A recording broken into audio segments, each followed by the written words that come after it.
Olá, meninos, tudo bem? Eu espero que vocês estejam se cuidando nessa quarentena. Infelizmente, nós estamos trabalhando à distância, mas vocês sabem que a educação não pode parar, não é verdade? Esse ano nós temos Enem e eu preparei para vocês, terceiros anos e também primeiros anos, uma aula de figuras de linguagem. Essa aula de figuras de linguagem é baseada no currículo do primeiro ano e será uma retomada para o terceiro. Por quê? É um conteúdo que sempre cai no Enem. É importante vocês saberem como essas figuras vão estar presentes nessa prova tão importante, tá bom? Então, atenção aqui na aula. Beijinhos, saudade. Então, meninos, olhem só. Quando nós falamos de figura de linguagem, essas figuras estão presentes dentro da parte de estilística na gramática. O que vem a ser a estilística? Nada mais é do que a escolha do vocabulário para compor o texto, de acordo com quem emite, ou seja, o emissor, o autor, ele vai escolher as palavras de acordo com o que ele deseja causar no receptor. Vamos supor que seja um texto poético. Ele vai usar palavras que causem emoção para quem lê. Um texto de humor, ele vai usar essas palavras combinadas de um modo que cause o quê? Graça, ok? Então, para cada efeito de humor, nós temos uma figura de linguagem. Fiquem ligados, vamos lá. A primeira figura de linguagem é muito simples, é chamada comparação. Como o próprio nome diz, ela serve para quê? Para comparar. E quando nós falamos em comparação, a construção textual vai mostrar o quê? Termos comparativos. Então, vai aparecer normalmente essas palavrinhas, como, assim, tal qual, tão quanto. Todas as vezes que vocês encontrarem textos que possuam esses termos comparativos, nós estaremos lidando com a figura de linguagem comparação. Vejamos os exemplos. Que a gente tem uma propaganda do ano de 2003 que fala assim, ó. Como no trânsito, o mar também possui suas regras. Os carros são como as lanchas, as motos como os jet skis e os pedestres são como os banhistas. Não deixe que a alegria de alguém morra na praia. Então, para a construção dessa propaganda aqui do governo de 2003, o publicitário utilizou o que é a figura de linguagem comparação, comparando carros, banhistas com o quê? Com pedestres, comparando o trânsito do mar com o trânsito terrestre. Tranquilo? Vejamos o próximo. Olha só que interessante essa propaganda do Telecine. Você é tão bonito quanto o Thor chegando em Wakanda. Vocês já fizeram esse elogio aí para alguém? Quando aparece essa expressão aqui, ó, tão bonito quanto, esse quanto tal é o quê? Um termo comparativo. Logo, eles utilizaram a comparação para criar essa publicidade. Por quê? Porque chama atenção, é criativo, é diferente. Desse modo, o telespectador fica muito mais interessado em assistir ao filme, correto? Vamos ver mais alguns exemplos. Tô que nem a Netflix tentando usar meus poderes para ver se esse mês passa mais rápido. Todos nós estamos assim, né? Esperando o fim da quarentena. Então, esse tô que nem a Eleven também é um termo comparativo. E aqui a gente tem uma notícia do History que fala assim, ó. A lua está murchando, feito uva passa. Então, esse feito uva passa está comparando como a lua está se transformando e como ela parece uma uva passa, ok? Então, a comparação vai comparar uma coisa com outra a fim de identificar o quê? Semelhanças, tá bom? Então, tranquilo?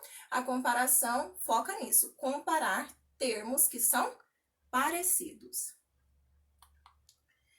Metáfora. Olha só, meninos, é importante compreender a comparação, porque a metáfora é muito parecida com a comparação, só que ela tem algo específico. O que seria? A metáfora nada mais é do que uma comparação sem o termo comparativo. Então, ao invés de aparecer as palavrinhas tão quanto, tal como, vai aparecer o quê? Um verbo para afirmar, ok? Um verbo para afirmar. Então, se eu digo assim, ó, Pedro é tão lindo quanto a lua. Eu tiro esse tão quanto e utilizo o verbo ser. Pedro é a lua. Eu estou fazendo então uma metáfora. Vejamos o exemplo aqui na charge. A charge não, tirinha. A Claire terminou comigo. Não sei o que vou fazer, cara. Não se preocupe. O mar tá cheio de peixes, se é que me entende. Acho que entendo.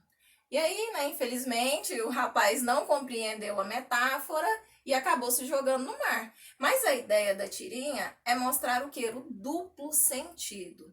Então, olhem só, essa metáfora se constitui no quê? Numa comparação.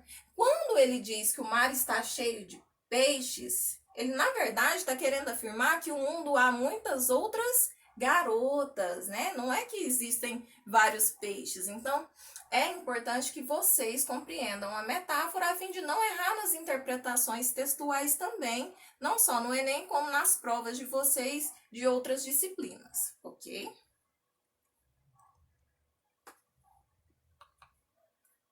Mais exemplos, vamos lá, ó. O mundo é o inferno e os homens dividem-se em almas atormentadas e em diabos atormentadores. Será que o mundo é um inferno? Quando o autor diz que o mundo é um inferno, ele está, na verdade, querendo dizer que o mundo é um lugar difícil. Então, está comparando aí o mundo com essa figura do inferno que foi construída há séculos pelas religiões, que é um lugar ruim. E as almas atormentadas em diabos atormentadores. Esses diabos atormentadores seriam o quê? As pessoas que causam maus umas às outras. Então, ele utilizou dessa metáfora para comparar os acontecimentos mundanos e as pessoas que causam malefícios umas às outras. E aqui a gente tem um fragmento de uma música muito conhecida do Engenheiros da Bahia, que diz assim: teus lábios são labirintos.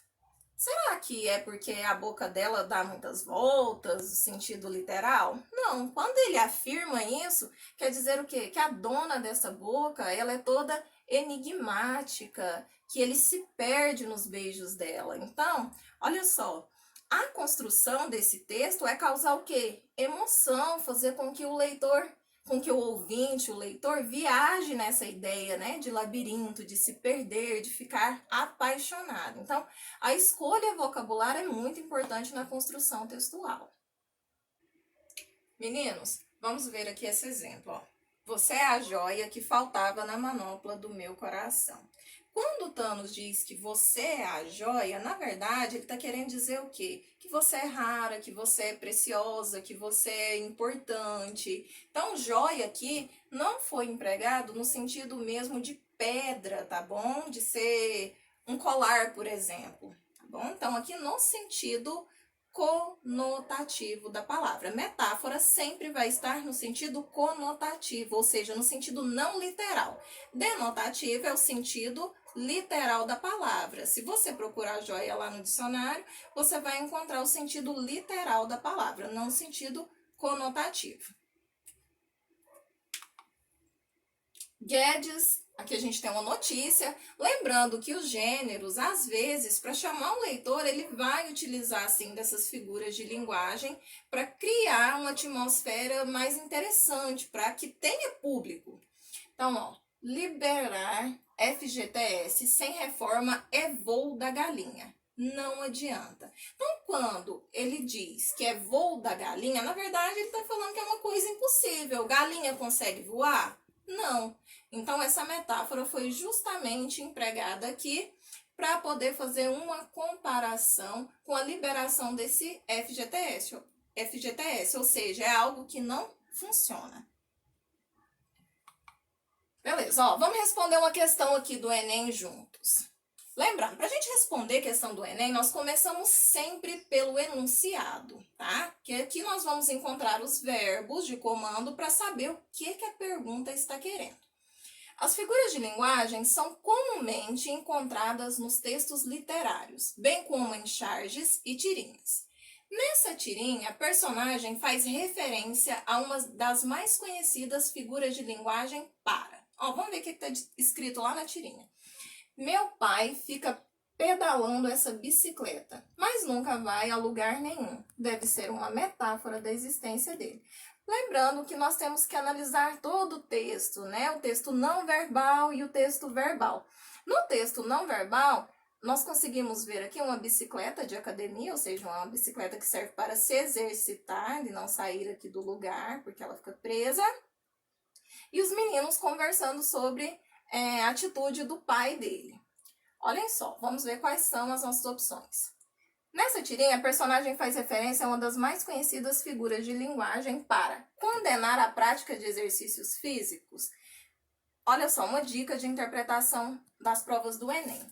O Enem, ele nunca traz uma opção correta condenando prática de exercício, falando que o exercício é importante para a beleza, para tornar-se jovem, para ficar bonito, não. O Enem detesta esse tipo de colocação e as opções sempre vão ser voltadas sobre benefícios, ok? Então, não pensem nisso aí, gera um preconceito e é tudo que o Enem detesta. Então, quando vocês virem essas opções no Enem, já pode eliminar de cara. Valorizar aspectos da vida moderna? Será que essa aqui é a função? Está falando sobre essas mudanças da vida, de poder se exercitar na academia? Não. Desestimular o uso das bicicletas? Não, se a gente está falando de benefício de exercício, né? Se a ideia do Enem é sempre contribuir para o benefício, não pode ser essa opção também. Caracterizar o diálogo entre gerações? Olha só, a gente vê aqui que é a mesma geração, são da mesma idade, então o foco não tá nisso. Criticar a falta de perspectiva do pai? Sim, letra E. Por que a letra E? A bicicleta não sai do lugar, né? E o pai dele também não costuma fazer nada, ou seja, alguém que está sempre parado, assim como a bicicleta. Então, opção correta, letra E.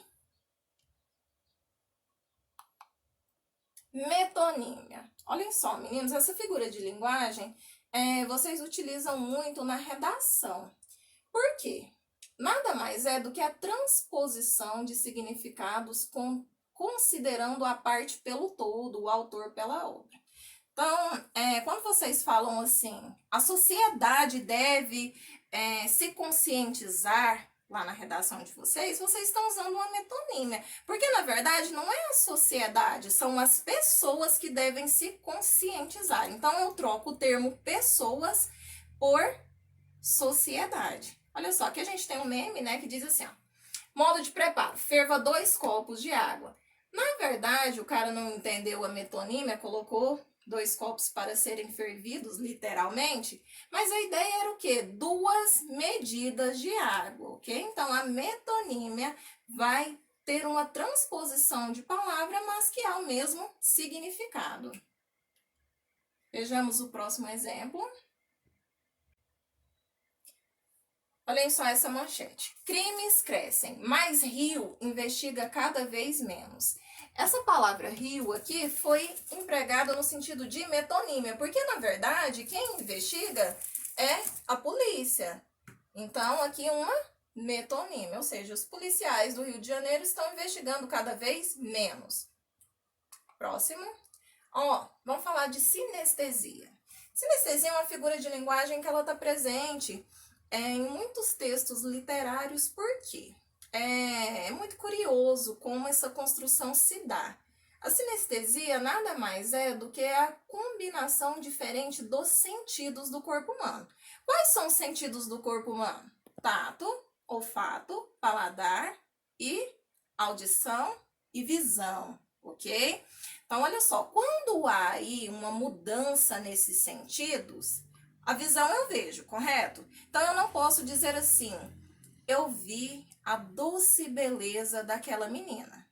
Eu vi a doce beleza daquela menina. O que é doce, você só consegue perceber pelo paladar. Então, olha só, eu estou misturando os sentidos do corpo humano. Eu vi a doce beleza daquela menina. O que é doce? Somente paladar. E visão eu apenas vejo, ok? É interessante a sinestesia porque ela também é considerada um distúrbio que existe. Muitas pessoas, elas conseguem ver cores de música. Tanto que o vocalista do Van Halen, né, fundador, o Ed Van Halen, ele tem sinestesia e ele conseguiu fundar a banda e gravar os discos baseado numa cor marrom, um som de uma cor marrom que somente ele vê. Vamos aos exemplos, ó. Melhor ser cego do que ouvir essas coisas. Olha só, misturou os sentidos. Por quê? O que é cego você não vê, correto? Então não faz sentido isso aqui. Então há uma sinestesia, ó. Ó, o cachorro todo grogue aqui, né? Porque eles comparam também a sinestesia com um pouco da psicodelia, aquele sentido que algumas pessoas têm quando usam LSD. Então, a sinestesia, luz doce. Olha só, luz doce. Tem como você saber se a luz é doce, é salgada? Não, você só vê a luz. Ó, vejamos aqui um poema da Cecília Meirelles. Recordação. Agora, o cheiro áspero das flores leva-me os olhos por dentro de suas pétalas. Cheiro áspero das flores? O que é áspero eu consigo só perceber pelo tato. Eram assim teus cabelos, tuas pestanas. Eram assim, finas e curvas. As pedras limosas, por onde a tarde ia aderindo, tinham a mesma exaltação de água secreta, de talos molhados. Beleza, ó, vamos responder essa questão aqui de vestibular, lembrando que figuras de linguagem não cai somente no Enem, mas também cai no vestibular. Ferreira Goulart, um dos grandes poetas brasileiros da atualidade, é autor de Bicho Urbano, poema sobre a sua relação com as pequenas e grandes cidades. Bicho urbano. Se disser que eu prefiro morar em Pirapemas ou em outra e qualquer pequena cidade do país, estou mentindo. Ainda que lá se possa de manhã lavar o rosto no orvalho e o pão preserve aquele branco sabor de alvorada. A natureza me assusta, com seus matos sombrios, suas águas, suas aves que são como aparições. Me assusta quase tanto esse abismo de gases e de estrelas abertos sobre a minha cabeça. Embora não opte por viver numa pequena cidade, o poeta reconhece elementos de valor no cotidiano das pequenas comunidades para expressar a relação do homem com alguns desses elementos. Ele recorre à sinestesia, construção de linguagem em que se mesclam impressões sensoriais diversas. Lembrando que a sinestesia foi a figura de linguagem que nós acabamos de ver. Assinale a opção em que se observa esse recurso. Letra A. E o pão preserve aquele branco sabor de alvorada. Olha só, gente, a letra A já está um pouco estranha, né? Sabor de alvorada. Alvorada, né? Quando o sol está começando a nascer, a madrugada está se rompendo. Eu consigo sentir o sabor disso ou eu consigo vê-la? Então, opção correta, letra A, tá bom? Meninos, eu vou encerrar aqui, depois eu vou fazer a parte 2, porque nós temos várias figuras de linguagem, são muitas, tá bom? Então, eu vou dividi-las. Eu espero que a aula tenha sido bem compreendida e quaisquer dúvidas eu estarei à disposição de vocês no WhatsApp. Então, meninos, essa foi a nossa aula. Eu espero que vocês tenham gostado. Qualquer dúvida pode me procurar.